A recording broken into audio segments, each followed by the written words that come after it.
ओम शांती. आजची मुरली आहे 23/4/2025. आज बाबा सांगतात, माझ्या गोड मुलांनो, मी या ठिकाणी आलेला आहे तुम्हाला उत्तम ते उत्तम बनवण्यासाठी. वर्तमान समय तुम्ही कनिष्ठ आहात. बाबा आलेले आहे तुम्हाला उत्तम बनवण्यासाठी आणि उत्तम ते उत्तम असणार आहे देवता. आज बाबा प्रश्न विचारतात, मुलांनो, आज तुम्ही जी मेहनत करत आहात ती मेहनत तुम्हाला सतयुगामध्ये करण्याची आवश्यकता नाही, तर ती का बरं आणि कोणती? तर बाबा सांगतात की जसं तुम्हाला या ठिकाणी मी सांगतो की देह आणि देहाचे संबंध विसरा, देहाचे नाते विसरा, देही अभिमानी बना. ही मेहनत तुम्हाला सतयुगामध्ये करण्याची आवश्यकता नाही, कारण त्या ठिकाणी आपण बसल्या बसल्या आपला देह सोडू शकतो.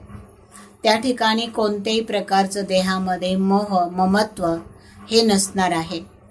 त्या ठिकाणी संबंध खूप प्रेमाचे असणार आहे, पण देहामध्ये मोह नसणार आहे.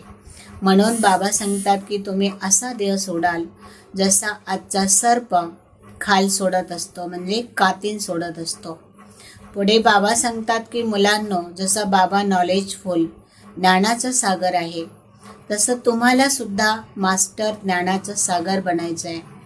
कारण ज्ञान धारण करूनच तुम्ही एका जन्माचं नाही, तर 21 जन्माची प्रारब्ध प्राप्त करणार आहे. आणि आत्ताच्या वर्तमान काळाच्या पुरुषार्थावरच तुमचं भविष्य हे ठरलेलं आहे. पुढे बाबाने सांगितलं का मुलांनो, आजची जर वेळ तुम्ही ही घालवली तर उद्या तुम्हाला खूप खूप पस्तावा करावा लागणार आहे. कारण उद्या तुम्ही बघणार आहेत की खुने नाही खेळ, म्हणजे कुठल्याही प्रकारचं तुम्ही विकृत कर्म नाही केलं, वाईट केलं नाही, परंतु तुमच्या डोळ्याला असं कसं बघायला मिळालं. मग बाबा सांगतात की त्यावेळामध्ये सगळे 5 प्रकृतीचे तत्व देखील हे विक्राळ रूप धारण करतील. कुठे अग्नी कोसळेल, कुठे भूकंप होईल, कुठल्या ठिकाणी पूर येईल आणि त्याच्यामध्ये जो खूप जनता वाहिली जाईल. अशा वेळेस बाबा सांगतात तुम्ही काहीही करू शकत नाही. म्हणून आजची जी वेळ आहे ती कधीही वाया घालू नका, नाहीतर तुम्हाला उद्या पश्चाताप केल्याशिवाय तुमच्या हातामध्ये दुसरं काहीही येणार नाही. बाबा सांगतात तुम्हीच तर मला म्हटला होता ना की ओ दूर का देश मुसाफिर आया देश पर आहे. आपणच सर्वजण बाबांनाही बोललो होतो, आम्ही दूर देशातले आहोत, इथे आम्ही फक्त मुसाफिर म्हणून आलेलो आहोत. तर बाबा सांगतात जसं म्हणतात पाहुण्यांनी पाहुण्यासारखं यावं आणि पाहुण्यांसारखंच जावं, तसं ही अवस्था आपण धारण करणं आवश्यक आहे की आपण थोड्या दिवसाचे पाहुणे होतो, आपला पाहुणचार झालेला आहे आणि आता आपली रिटर्न जर्नी जवळ आलेली आहे.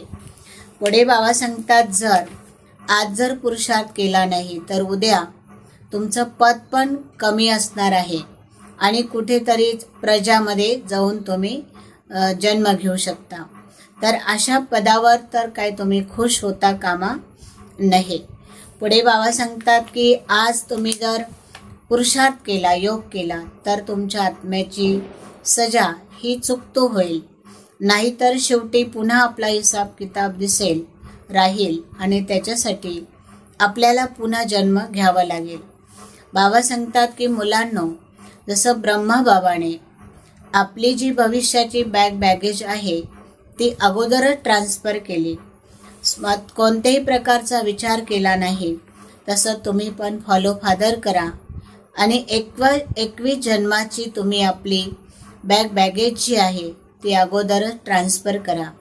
म्हणजे आजचा 1 रुपया तुमचा जर ईश्वरी पेटीमध्ये गेला तर भविष्यामध्ये तुमची एक सोन्याची वीट तयार झाली.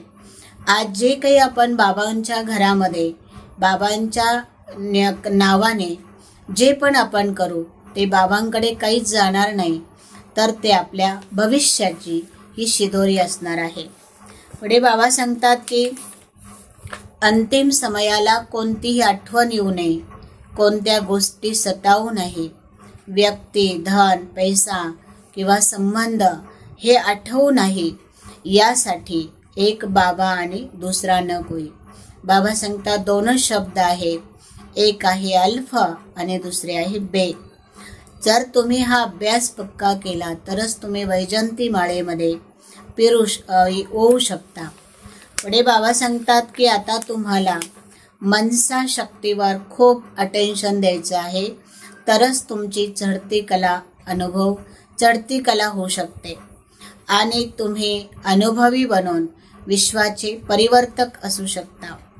आज बाबा सांगतात की आता लास्ट वेळ अशी आलेली आहे की तुम्हाला विश्व परिवर्तनासाठी निमित्त बनायचं आहे. यासाठी तुमची मनसा शक्ती खूप पॉवरफुल पाहिजे. एक सुद्धा संकल्प तुमचा व्यर्थ आणि वेस्ट नको आहे. एक सुद्धा संकल्प तुमचा साधारण नको आहे. वर्तमान समयामध्ये संकल्पांमध्ये खूप हलचल चालू आहे. वेळ बदलत चाललेली आहे आणि पुरुषार्थाची जी गती आहे ती ढिली होत चाललेली आहे. बाबा सांगतात आता तीव्र गती धारण करा. तुम्ही मनसा शक्तीवर अटेन्शन द्या आणि चढती कलेचा अनुभव करा. आपला अनमोल जो वेळ आहे तो कुठेही वाया घालवू नका.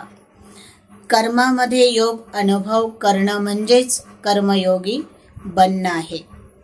कर्माचा त्याग न करता प्रत्येक कर्मामध्ये बाबांची आठवण करत राहा.